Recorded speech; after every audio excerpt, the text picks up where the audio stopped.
भाग्यपूर्ण है। जबकि अभी रोस्टर में इतनी बड़ी छेड़खानी करना हम नहीं समझते कोई अच्छी बात है। अभी हम महिलाएं 21 हैं हाउस में, हम 21 महिलाएं हैं जो चुन के आई है, 50% से भी ज़्यादा। एक और आप महिला सशक्तिकरण की बात करते हैं और दूसरी तरफ आप महिला का हक छीन रहे हो।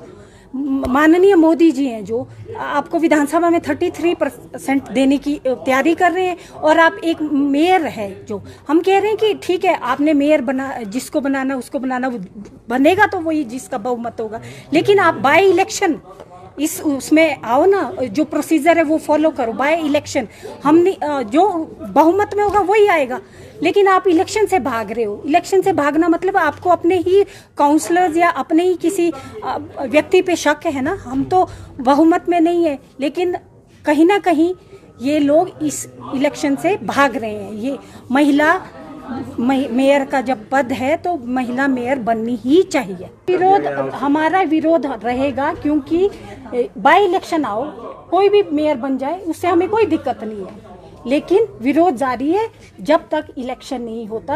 आपने हमारी सरकार में पिछले टेन्योर में आपने देखा था कि 2.5 साल रिजर्वेशन में था, 2.5 साल के बाद जो मेयर का पद था वो ओपन था, फिर भी महिला बनी, लेकिन जो इलेक्शन का प्रोसीजर है वो फॉलो किया गया ना। हम ये कह रहे हैं कि हम आपके किसी के व्यक्ति विशेष के विरोध में नहीं है, हम अपने हक के लिए लड़ रहे हैं, और ये हम हमेशा आगे ऐसे ही चलता रहेगा। रोस्टर से छेड़छाड़ करना हमेशा के लिए ही दिक्कत है ना।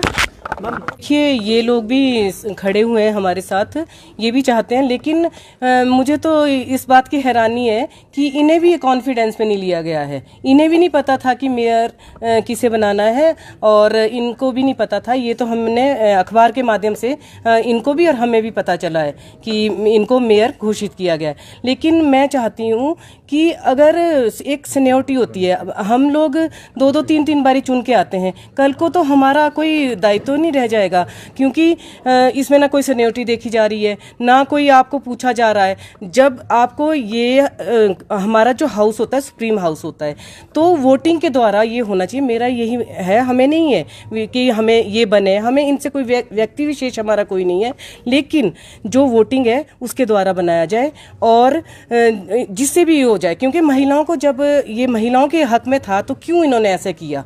महिलाओं का हक कहाँ है? फिर हम कहाँ लड़ेंगे? ये तो हमेशा के लिए इस तरह का हो जाएगा। कल को मेरे कोई पसंदीदा सीएम साहब के कोई होंगे तो उनको बना दिया जाएगा, ना कोई सीनियरिटी देखी जाएगी, ना कोई रोस्टर के हिसाब से कि महिलाओं को दिया जाएगा या पुरुष को दिया जाएगा। तो हमारी यही मांग है कि रोस्टर के हिसाब से इसे किया जाए और काउंटिंग किया जाए, वोटिंग हो जाए, कि वोटिंग के अकॉर्डिंग जिसको भी होगा, चाहे वो महिला हो चाहे पुरुष हो, लेकिन वोटिंग होना बहुत ज़रूरी है। कि हमारा जब तक मेयर साहब नहीं आते हैं, हम फिर यही हमारी डिमांड रहेगी, और हम चाहते हैं कि नेक्स्ट हाउस से पहले ये वोटिंग के द्वारा किया जाए और रोस्टर के अकॉर्डिंग किया जाए। Thank you.